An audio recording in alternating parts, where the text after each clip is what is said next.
Bienvenidos a este segundo webinar TDR que tiene como fin hacer conocer mejor la estrategia del TDR y divulgar el programa de becas que está abierto para países de América Latina y el Caribe de maestría en epidemiología con énfasis en investigación de la implementación de enfermedades infecciosas asociadas a la pobreza. La convocatoria cierra el 17 de octubre para iniciar clases en febrero del próximo año. Bueno, soy Carlos Rojas, profesor de la Facultad de Salud Pública de la Universidad de Antioquia, coordinador del programa de becas y de la línea de investigación de enfermedades infecciosas de epidemiología. Tenemos el gusto hoy de contar con nosotros con el doctor Fabián Maza Arnedo.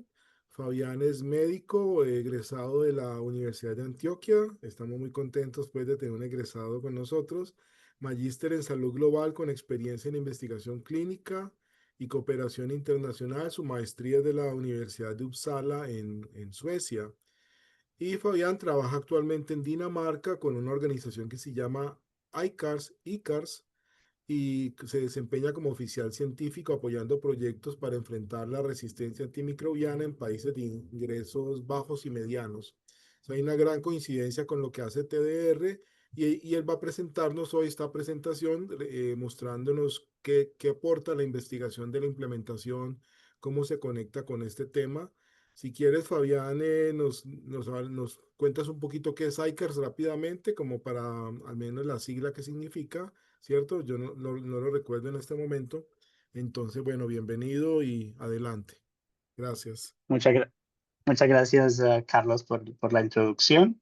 Y por supuesto, ICARS viene de las siglas en inglés International Center for Antimicrobial Resistance Solutions o Centro Internacional para Soluciones en Resistencia Antimicrobiana. Es una organización que se encuentra ubicada en Copenhague, Dinamarca, y fue fundada por el gobierno de Dinamarca para apoyar a los países de bajos y medianos ingresos a desarrollar intervenciones para combatir la resistencia antimicrobiana, pero liderado por equipos en el país y solo recibiendo apoyo técnico y financiero durante el proceso. Voy a hablar un poquito en detalle de la organización en alguna parte de la presentación, solamente pues digamos que lo quiero dejar hasta aquí. Pero entonces podemos empezar la presentación de hoy, que sería en resistencia a los antimicrobianos y su abordaje desde la investigación de la implementación.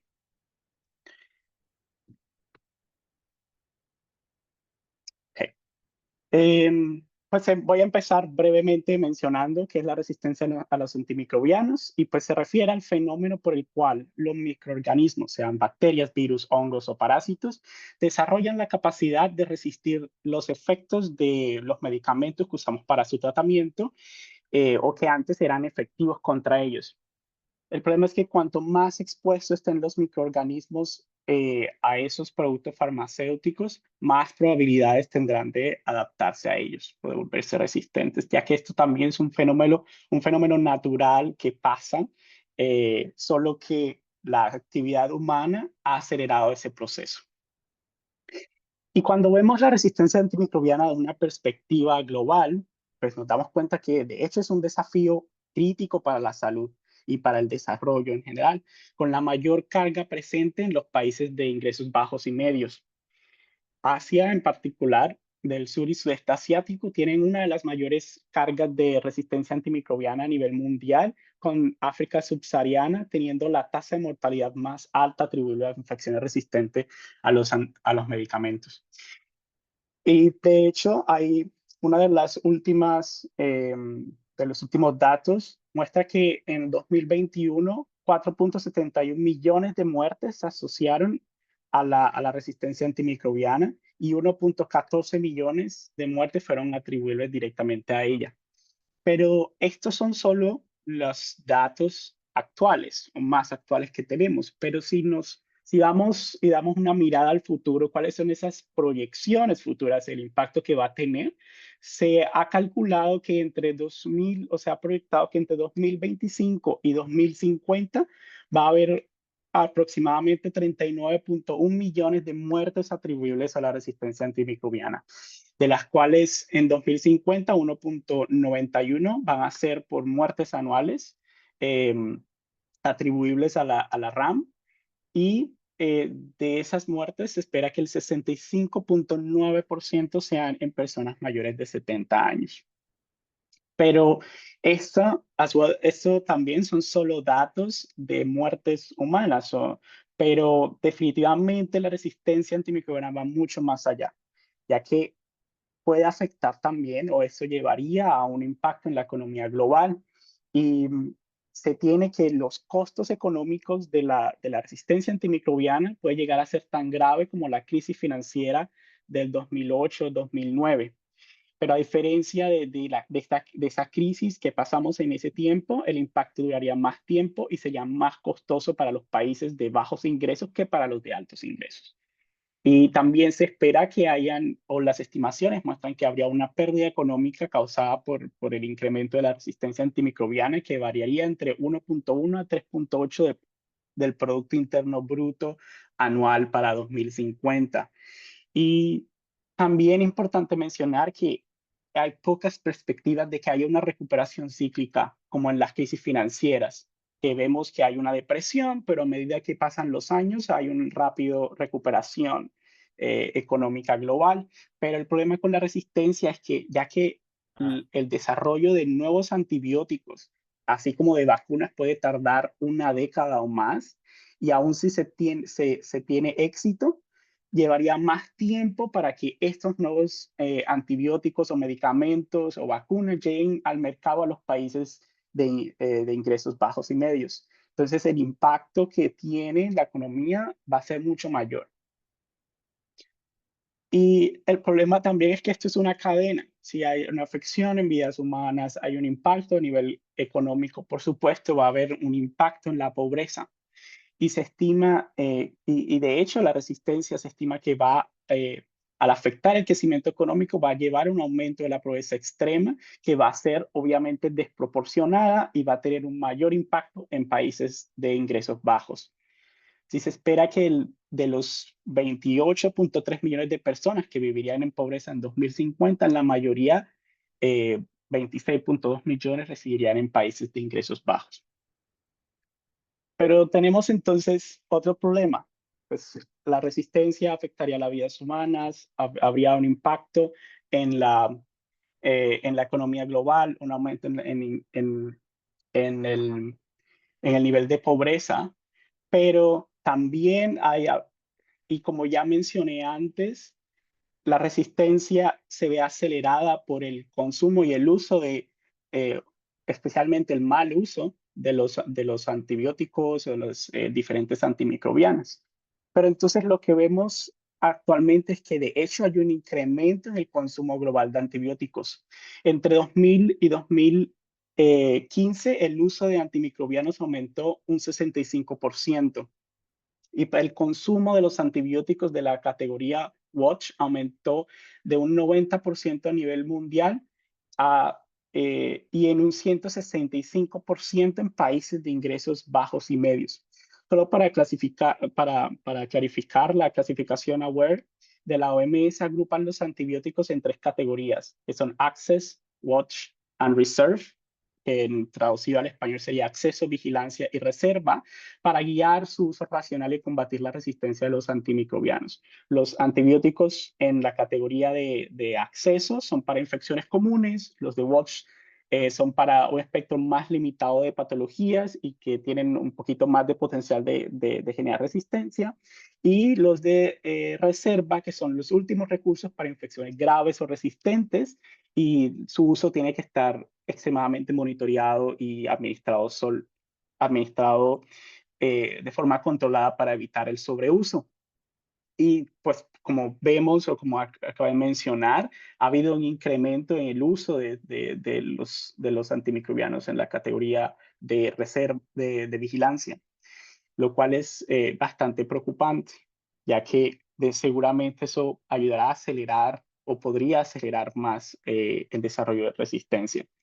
Pero los humanos es solo una categoría dentro del concepto de resistencia antimicrobiana, ya que la mayoría de los antibióticos que usamos, de hecho, se usan es para la producción de alimentos en el sector eh, animal.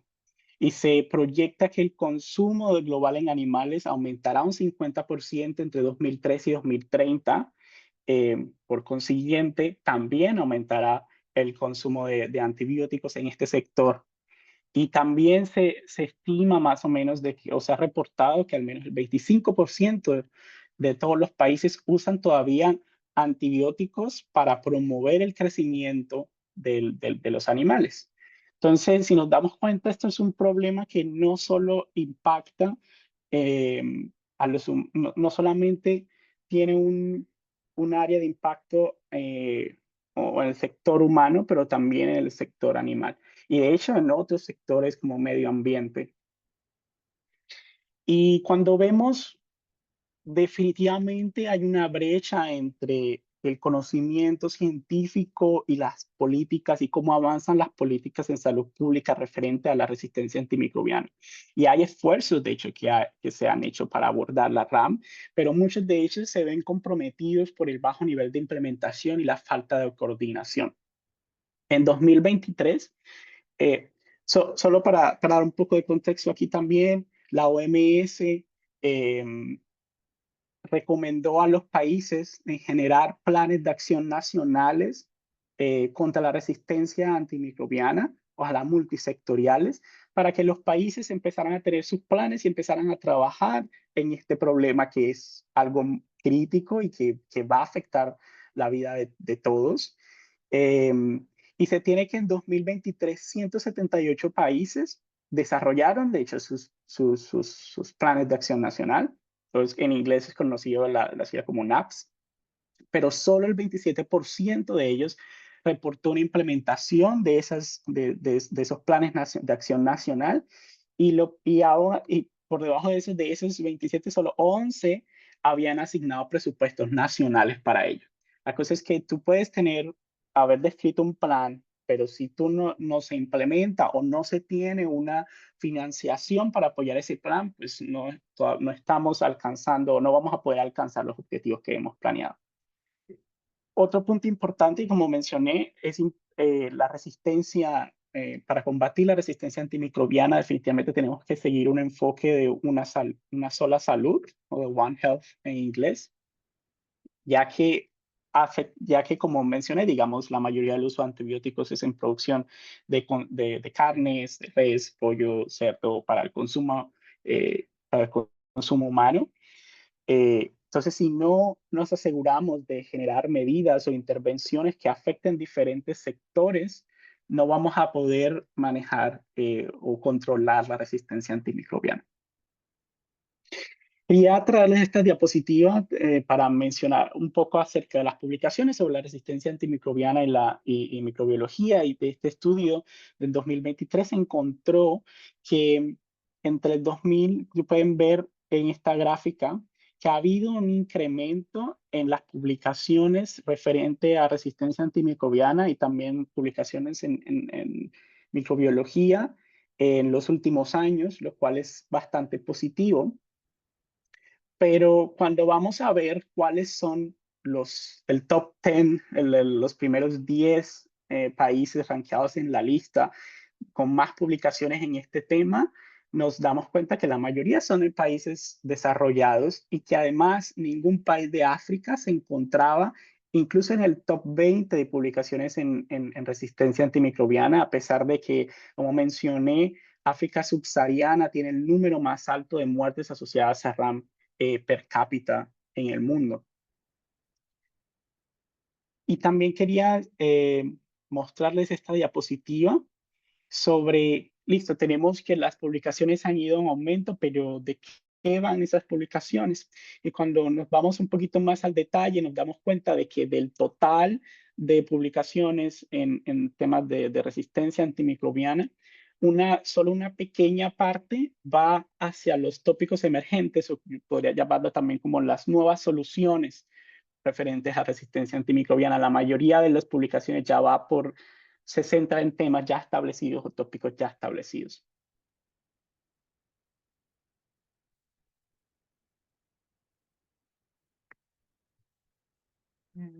Ok, so tenemos entonces hechos diferentes, estos hechos. Uno, que la resistencia antimicrobiana es una amenaza para la salud pública global. Su impacto es mayor en países de ingresos bajos y medios. La mayoría de las investigaciones se han realizado en países de ingresos altos. Pero entonces viene la pregunta de qué se necesita para mitigar la resistencia antimicrobiana a nivel global.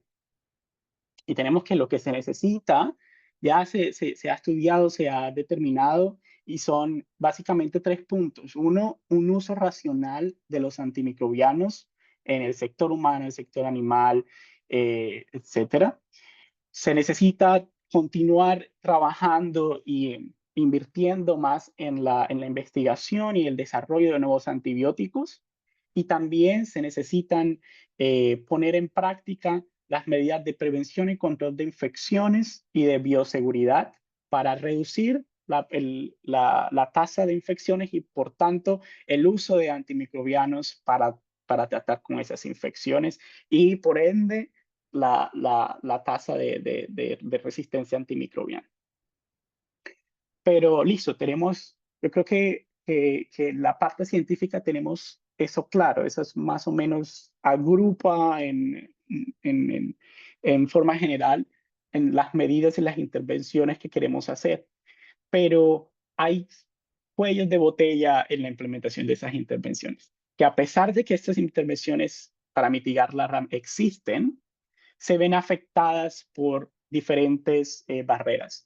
Algunas son, por ejemplo, falta de compromiso político, y eso viene acompañado de que hay todavía muy poca comprensión de las consecuencias de la resistencia antimicrobiana, y hay una ausencia de un modelo de negocio convincente.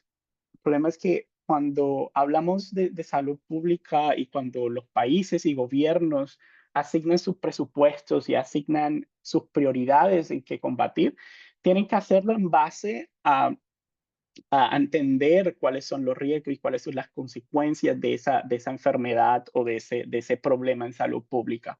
Si ellos no lo ven como una prioridad, no lo ven como un problema, entonces no va a haber asignación de presupuesto. Y el problema está en que apenas los países están empezando a entender cómo va a poder afectar la resistencia antimicrobiana por fuera de lo que se conoce, que otras áreas. ¿Cuánto le va a costar al gobierno? Claro, porque si hay una resistencia a los antimicrobianos, los tratamientos no están funcionando, por ejemplo, la estadía en los hospitales por pacientes va a aumentar también. Y eso va a generar mayor costo al servicio, a los servicios de salud. Por consiguiente, eh, por consiguiente, los gobiernos necesitan empezar a trabajar en eso. Pero si no hay estudios, no hay tanta evidencia alrededor de eso, pues esas acciones que va a tomar, que toman los gobiernos va a verse más eh, demorada, por así decirlo. También tenemos que la mayoría de las soluciones no están contextualizadas. Como vimos, la mayoría de las publicaciones vienen de países de altos ingresos. En esos países se tienen todos los recursos eh, disponibles, o una gran parte de recursos. El gobierno tiene con qué, o el sistema de salud tiene con qué manejar esa carga, y por consiguiente las soluciones que ellos emplean son a veces bastante costosas o no son, me viene, perdón, la palabra en inglés, feasible. No se pueden implementar en países donde está más restringido la capacidad en los sistemas de salud. Entonces, no podemos coger hacia el detalle sin modificar esas intervenciones y aplicarlas en nuestro contexto. También muchas de esas soluciones no consideran la aceptabilidad de la solución en una comunidad específica. Hay comunidades en las que ciertos tipos de intervenciones no son bien vistas y que por consiguiente tú no las puedes implementar.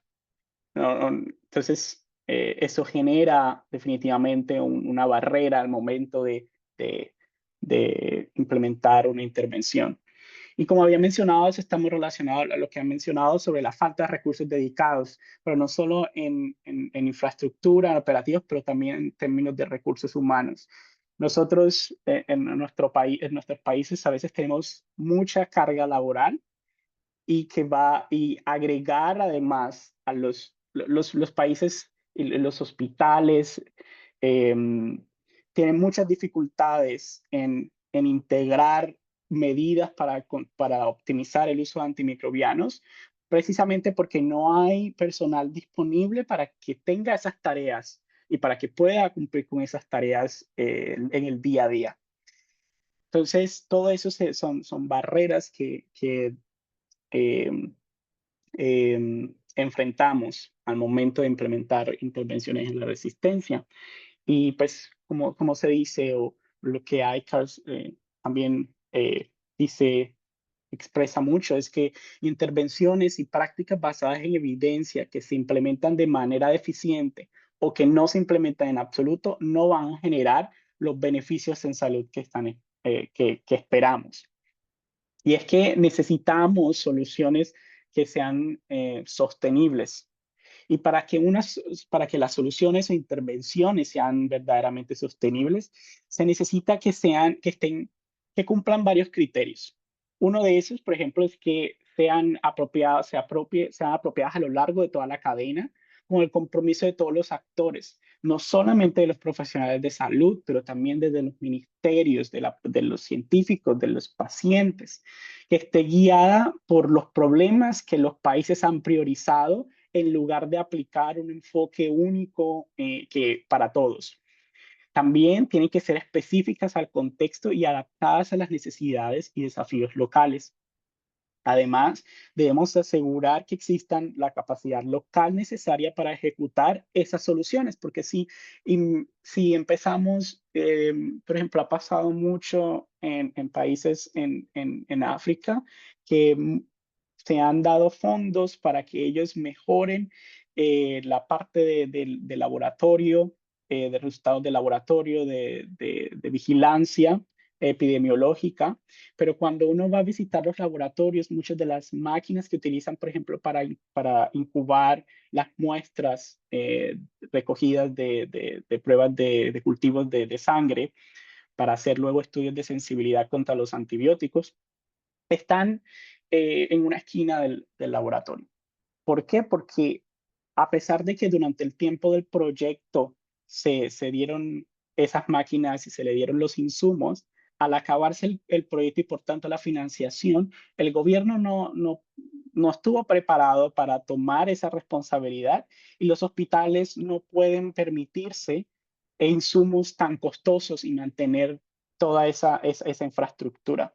Entonces, fue una solución que de pronto no se adaptó completamente a la capacidad o eh, no se implementó de la mejor manera posible. Entonces, las soluciones también deben considerar los factores que favorecen el cambio del comportamiento en cada contexto, ya que solo con un cambio real de la conducta, las soluciones van a tener un impacto verdadero. Y eso está claro, pues los cambios no vienen por solo simplemente por dar recursos, eh, eh, invertir en infraestructura. También se tiene que trabajar en las personas, en recursos humanos que va de hecho a hacer la práctica o va a hacer el cambio real. Otro punto importante es que estas soluciones e intervenciones tienen que ser costo efectivas, especialmente en nuestros países, que son países de ingresos bajos y medios, donde los recursos son más limitados. Por consiguiente, se tiene que demostrar que hay un valor real detrás de la inversión que el gobierno tiene que dar para invertir o implementar esto. Y por último, pero no menos importante, las soluciones requieren compromiso político para garantizar que la evidencia se traduzca en políticas y en acciones. Con esto dicho, quiero pasar hasta la siguiente sección, que es en la investigación para la intervención e implementación en ICARS. Y voy a comenzar hablando un poquito de la institución para dar contexto. ICARS, que ya como mencioné, viene de International Center for Antimicrobial Resistance Solutions. Es una organización fundada en 2018. De hecho, empezó con los proyectos alrededor de 2019 por la época de COVID. Y fue fundada por el gobierno de Dinamarca, está ubicada en Copenhague. Eh, y su misión es colaborar con países de bajos y medianos ingresos para reducir la resistencia antimicrobiana utilizando el enfoque de una sola salud. En ICAR somos alrededor de 50 miembros de personal, divididos en diferentes equipos, y de hecho venimos de más de 20 diferentes países del mundo. Así que somos una organización muy, muy variada, multicultural. Pero entonces, ¿cómo trabaja ICARS? ¿O qué hace específicamente? Pues ICARS proporciona financiamiento, pero también apoyo técnico a través del equipo científico al que pertenezco, a los gobiernos e instituciones de investigación en países de bajos y medianos ingresos para desarrollar intervenciones para mitigar la resistencia antimicrobiana. Pero entonces esto lo hacemos a través de un proceso que llamamos eh, co-desarrollo, en el cual juntos, junto con el ministerio, el equipo del Instituto de Investigación que va a implementar el proyecto y el equipo científico de ICARS, trabajamos en esas soluciones basadas en la evidencia frente a la RAM y que respalden la implementación de los planes de acción nacionales que ese país tiene, impulsado claramente por las prioridades o por lo que el país quiere trabajar, empezar a trabajar. Y el objetivo final es cerrar esa brecha entre la evidencia, entre la política y la práctica. Entonces, en el abordaje que sigue que nosotros seguimos, primero que todo es que las prioridades de investigación sobre la resistencia antimicrobiana están determinadas por los países. Nosotros no determinamos en qué el país se va o en qué va a ser esa solución o la intervención o el tema o el problema de resistencia antimicrobiana que ellos quieren combatir. Es el gobierno quien envía una solicitud de aplicación a ICARS con una descripción de cuál es su problema, qué evidencia hay y qué acciones en términos de sus planes de acción nacional están trabajando en ello o de pronto no tanto. Y en base a eso se empieza ya un proceso de estudio, un proceso de desarrollo de ese proyecto. Seguimos un marco de investigación en intervención e implementación, del que hablaré un poquito más adelante. Y también, como mencioné, co-desarrollamos y fortalecemos las capacidades del país con apoyo técnico y financiero. Y eso va desde el inicio, desde la conceptualización del proyecto hasta el final de este.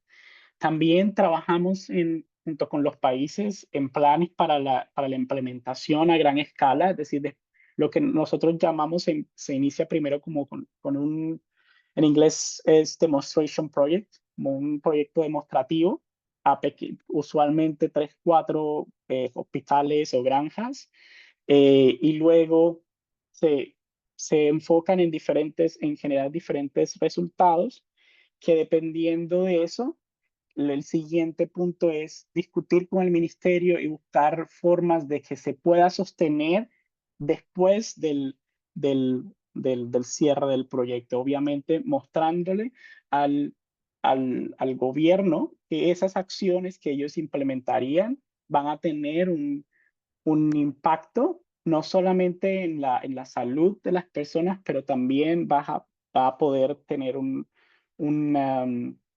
esas intervenciones van a ser costo efectivas y va a ser posible implementarlas. Y también seguimos un enfoque paralelo que llamamos top-down, bottom-up. Eh, para mencionar, cuando referimos a un enfoque top-down, bottom-up, nos referimos de top-down porque trabajamos con los ministerios para asegurar el compromiso político y escalar los resultados del proyecto y alinearlos con los planes de acción nacional contra la resistencia antimicrobiana. Nosotros, durante el proceso del co-desarrollo del proyecto, se firman, en inglés sería Memorandum of Understanding, con el ministerio, en el cual ellos nos ponemos de acuerdo en el que el gobierno va a apoyar la implementación del proyecto durante el periodo durante el periodo que normalmente son de 3 años, y que además, dependiendo de los resultados, el gobierno está dispuesto a explorar la posibilidad de implementarla, o de expandir esa intervención después. Y también tenemos el enfoque va bottom-up, o sea, de abajo hacia arriba, porque garantizamos que los proyectos sean apropiados localmente. Es un equipo a nivel local quien está liderando la implementación. Normalmente es el gobierno, está vigilando que todo esté sucediendo de manera apropiada, pero quien se encarga de la implementación normalmente es un equipo, una universidad o un grupo de investigación, quien hace puntualmente el day-to-day del proceso de intervención. Y también pues tratamos de garantizar que todos esos, a través del co-desarrollo, de que todo ese proyecto esté basado en investigaciones científicas o de evidencia existente, y también tengan en cuenta los programas que ya están en marcha y la participación de otros actores locales relevantes. Y bueno, por supuesto, nosotros no podemos lograr todo esto solo, por eso damos gran importancia a asociarnos con otras organizaciones y programas. Ya hemos establecido colaboraciones con la OMS, con PAHO, GANRIF, Friend Fund, entre otros, para asegurar que haya una complementariedad y evitar las duplicaciones en las intervenciones que se hacen. Nuestros proyectos tratan de medir 3 tipos de resultados normalmente. El primero sería su efectividad de la intervención. Ejemplo, que se haya reducido, que se haya optimizado el uso de los antibióticos, que haya una mejora, o que al menos no haya una disminución en la productividad animal al reducir el uso de los antibióticos, y que hayan, pues, obviamente buenos resultados clínicos, que no haya un aumento de la mortalidad o morbilidad, etcétera, asociadas pues a la implementación de las intervenciones. También tratamos de evaluar que haya un cambio social y del comportamiento. Todos los proyectos de ICARS tienen, nosotros lo llamamos Work Package, como un paquete que va dirigido solo a entender la parte social. Se hace, e igualmente hay una evaluación del impacto económico, porque la idea es apoyar o generar evidencia para que haya un modelo de negocio, para mostrar a los países que de hecho invertir en medidas para combatir la resistencia antimicrobiana es costo efectivo y se puede hacer. Entonces, nuestros estudios o nuestros proyectos por general tienen esos 3 componentes, y se va en 3 fases. Primero se hace un baseline, se hace un estudio para entender qué está pasando en ese momento, y eso va en los 3 puntos. Se hacen esos estudios para saber, bueno, cómo están, por ejemplo, el nivel de consumo de antibióticos en los hospitales que escogimos para el estudio. Se van a hacer entrevistas, o se van a hacer grupos focales con con las enfermeras, con los médicos, para entender cuál es su conocimiento actual, cuál es su actitud, cuál es su percepción de la resistencia antimicrobiana, o de los diferentes medidas como los programas de optimización de antimicrobianos. Cómo ven ellos, cuál es su rol, qué barreras enfrentan ellos para poder apropiadamente prescribir antibióticos, etc. Y se hace un estudio, un baseline del impacto económico. Luego se implementa la intervención, y se hacen, obviamente, evaluaciones, monitoreos consistentes basados en, perdón, basados en el baseline, en esos estudios, se desarrolla la intervención, y esa intervención se implementa, pero obviamente en ciclos se va reevaluando y modificando si se considera pertinente. Y luego se vuelve a hacer otra evaluación post-intervención para entender si hubo algún cambio en eh, después de la implementación de esas intervenciones. Normalmente la mayoría de nuestros proyectos siguen ese modelo. Y también pues quería mostrarles este mapa en el que pueden ver los diferentes países con los que trabajamos o en los que tenemos proyectos. De hecho, tenemos para finales de 2024 tenemos más de 56 proyectos en más de 26 países y territorios alrededor del mundo, con más de 170 partners con ellos. Y como pueden ver, en el... Déjenme ver si puedo... pointer. Como pueden ver aquí,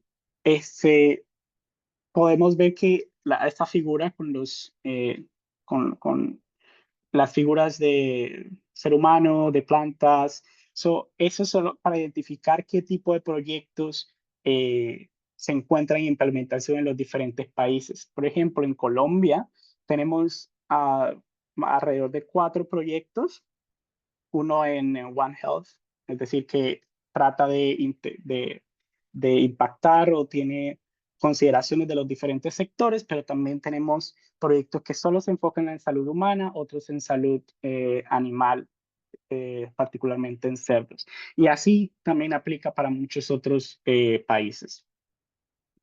Entonces, les había prometido, les había mencionado que iba a hablar un poquito de esto, sobre eh, la investigación para la intervención e implementación.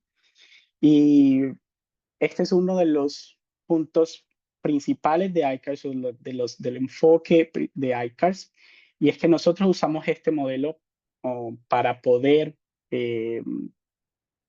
para asegurarnos de que las investigaciones, las intervenciones van a ser exitosas y escalables. Y es que nosotros creemos que para que eso suceda, las investigaciones tienen que tener un componente de intervención y también un componente de implementación. Pero, ¿qué es entonces la investigación en implementación y en intervención en implementación? Pues este estudia tanto la efectividad de las intervenciones en salud, que sería la parte de intervención, como las estrategias que facilitan la adopción de prácticas y evidencias basadas en investigación en el uso regular por parte de profesionales responsables de las políticas en salud pública, que sería el componente de implementación.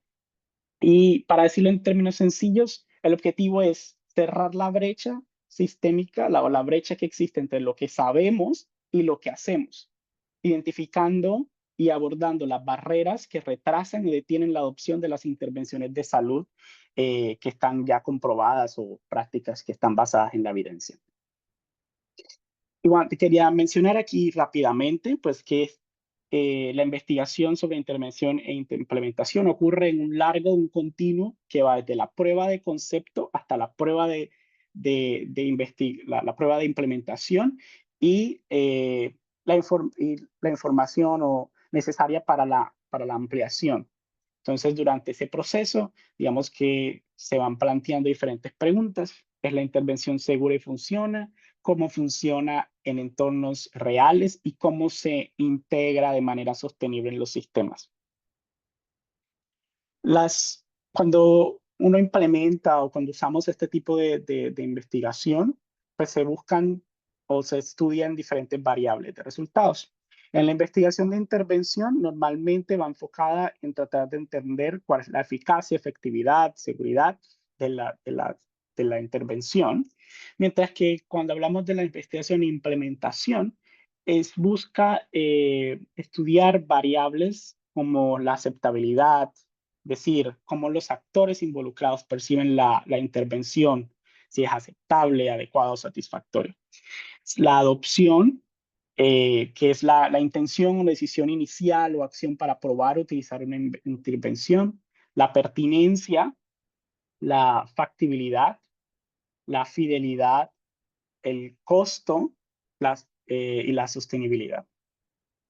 Entonces, básicamente lo que hace es en la investigación e implementación es revisar si funciona o establecer si funciona, y con la de implementación es cómo y por qué funciona. Para darles una muestra muy rápida, por ejemplo, tenemos esta pregunta de investigación. ¿Cuál es la disposición de los médicos para aplicar las nuevas guías de prescripción después de recibir la capacitación? Digamos que esta pregunta trata de abordar entender la adopción de esa intervención. ¿Están dispuestos los médicos, de hecho, a aplicarlas? Y pasa muchas veces que ha pasado en muchos de los proyectos cuando uno habla con los médicos y es, no, sí, ellos han venido, nosotros ya recibimos un entrenamiento en esas guías, por ejemplo, actualizadas para el manejo de neumonía. Pero cuando tú te das cuenta, los médicos, o cuando tienes el resultado de los baseline, te das cuenta que los médicos no están, de hecho, siguiendo esas guías. Cuando tú les preguntas, ellos dicen, no, a mí nunca, o a nosotros nunca nos tomaron en cuenta para poder hacer esas guías, y no las veo relevantes. Siento que son guías que ya están, eh, que ya están que ya están desactualizadas, etcétera, etcétera. Por consiguiente, no las adoptan, o no tienen intención, incluso desde el principio, de adoptarlas. Entonces, por eso es importante que cuando uno va a aplicar una intervención, también tenga en cuenta todas esas barreras que se va a enfrentar en ese momento, porque si no, uno va a ciegas, y al final, después de haber hecho todo ese entrenamiento, va a terminar en nada, porque quienes van a hacer el cambio real no tienen esa intención de usarlas. Me voy a saltar la anterior y de pronto ir a algo un poquito más interesante, y de pronto hablarles en contexto, o de hablarles de ejemplos de cómo AECAS está trabajando y cómo se están implementando, o qué tipo de estudios se están implementando actualmente en los diferentes países. Aquí tenemos uno de los primeros estudios de ICARS que empezó a apoyar, y son programas para la optimización del uso de antimicrobianos en la profilaxis antibiótica quirúrgica en Georgia, que se encuentra en un país eh, eh, de Europa. Entonces, el país se comunicó con ICARS porque tenían un problema de un uso excesivo de antibióticos en la profilaxis antibiótica quirúrgica, porque no tenían guías y no habían regulaciones específicas en el país. Entonces, el proyecto buscaba implementar directrices de profilaxis antibiótica en 10 hospitales en Georgia, basadas en la guía, en el toolkit de la OMS para implementar programas para la optimización del uso de antimicrobianos, que tiene una sección también referente a la profilaxis antibiótica quirúrgica. Y para poder hacer todo esto, pues se tuvo que hacer incluir y trabajar junto con diferentes actores. Estaba eh, el Ministerio de Salud, el Centro de Control de Infecciones y Salud Pública, diferentes asociaciones profesionales, incluso también la Organización Mundial de la Salud, con la sede europea, también estuvo participando, y tenían más o menos, o podías agrupar, tres tipos de resultados, o que se esperaban, resultados esperados. Uno era que hubiera al menos un 60% de cumplimiento de los estándares referentes a la profilaxis antibiótica quirúrgica en los 12 meses después de intervención, que hubiera una evaluación de la prevalencia de infecciones del sitio quirúrgico en los procedimientos seleccionados, y que también hubiera una mayor comprensión de los factores organizacionales, conductuales y económicos para que pudieran apoyar la implementación de esos programas de optimización de antimicrobianos. Y de hecho, este proyecto terminó oficialmente hace 1 o 2 meses, y tenemos algunos resultados que me gustaría compartir, y es, por ejemplo, en términos de la parte clínica o de la efectividad, se encontró que de esos 10 hospitales, todos los 10 cumplieron con esa meta de tener que al menos el 60% del personal siguiera esas guías o siguiera o cumpliera con una correcta profilaxis antibiótica quirúrgica, y no hubo impacto en la incidencia de infecciones quirúrgicas. También en la parte de análisis económico, no, de hecho hubo una relación costo-beneficio positivo en 3 hospitales. Hubieron algunos challenges, algunos desafíos, y solo se pudo hacer recolectar la información en 3 hospitales, pero de esos 3 sí se demostró que había de hecho un beneficio en términos económicos. También hubo se vio fortalecido el conocimiento y las capacidades de los epidemiólogos, las enfermeras, mediante este programa que se implementó. Y también, digamos que se incrementó la capacidad nacional. El coordinador del proyecto fue el primer especialista en enfermedades infecciosas en recibir la certificación de la Sociedad Europea de Infectología y Microbiología eh, referente a optimización antimicrobiana. También se abrieron cursos y alianzas con otras organizaciones como BISAC, donde han participado más de 300 participantes, y se hicieron cursos específicos para el contexto de Georgia, junto con el equipo, el ministerio y otros partners en UK, en Reino Unido. Y también, digamos que tuvo un efecto, este proyecto tuvo un efecto en la política nacional, y ahora la implementación de la profilaxis antibiótica quirúrgica está incluida como una acción prioritaria en el nuevo Plan Nacional contra la Resistencia que Georgia está eh, preparando. De hecho, en Colombia también, como les había mencionado, tenemos proyectos, y también este fue uno de los primeros proyectos de ICARS. Está en proceso de terminar, o sea, casi ya en la fase final. Y ese fue, el proyecto era en reducción del uso de antimicrobianos en lechones al destete. El objetivo del proyecto fue evaluar cuál es el efecto de la intervención, que era en calostro y en vacunas, para fortalecer el sistema inmunológico de los lechones, reduciendo así la incidencia de diarrea y la necesidad de utilizar antimicrobianos. El problema es que en Colombia muchos de los lechones destetados desarrollaban diarreas que se relacionaban entonces con menor crecimiento, se crecían menos, se morían más, se enfermaban más, y muchas veces la razón o la causa, el agente etiológico que causaba esa diarrea no era diagnosticado, por tanto se daban antibióticos o se dan antibióticos de amplio espectro. Entonces el objetivo era usar estas intervenciones, el calostro, el uso de vacunas, para de reducir esa incidencia de diarrea, por tanto usar menos antibióticos. Y de los resultados podemos decir que hay un plan de ampliación que está en discusión actualmente con el Ministerio de Agricultura, con Por Colombia. Los resultados preliminares encontraron que hubo una reducción del 50% de la diarrea de lechones destetados, y esto se ve reflejado en el uso de antimicrobianos, que de hecho se redujo de un 13.6 miligramos por kilo, que sí es como se mide en el sector agropecuario, a 1.2 miligramos por kilo, que es una gran reducción en el uso de antimicrobianos. Con una mayor ganancia de peso, de hecho, y un aumento en las inmunoglobulinas G, pues en términos de defensa eh, de los lechones.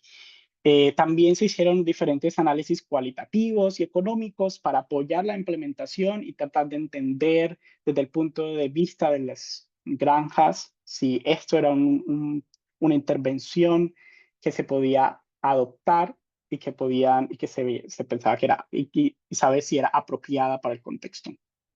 Y hay algunos artículos que están pensados para ser publicados durante el transcurso del año. De hecho, tenemos otro proyecto en Colombia. Eh, Fabián, sí, creo que ya me sí, estoy... dale. Perfecto. Listo. Termino, digamos, con y cierro la presentación. Gracias, Carlos. Y digamos, ahorita de hecho me encuentro en Lao, trabajando con el equipo de proyectos, con el equipo del país, trabajando en este proyecto, en la mejora del uso adecuado de antimicrobianos en mujeres embarazadas y posparto. Se encontró el equipo, uno de los principales desafíos del país es que de hecho se utilizan muchos antibióticos en las mujeres, que incluso tuvieron parto natural, porque los médicos, por parte, durante el proceso de estudio del baseline, se encontró que de hecho los médicos consideran, por la razón, ellos saben que no se debe usar apropiadamente, pero que no se sienten confiados de que el ambiente quirúrgico sea lo suficientemente limpio, o que los pacientes no van a seguir las recomendaciones de cómo deben cuidarse, y también sienten presión de parte de los pacientes para que prescriban antibióticos, y por eso terminan haciendo o terminan prescribiendo antibióticos, aunque ellos saben que no deberían hacer.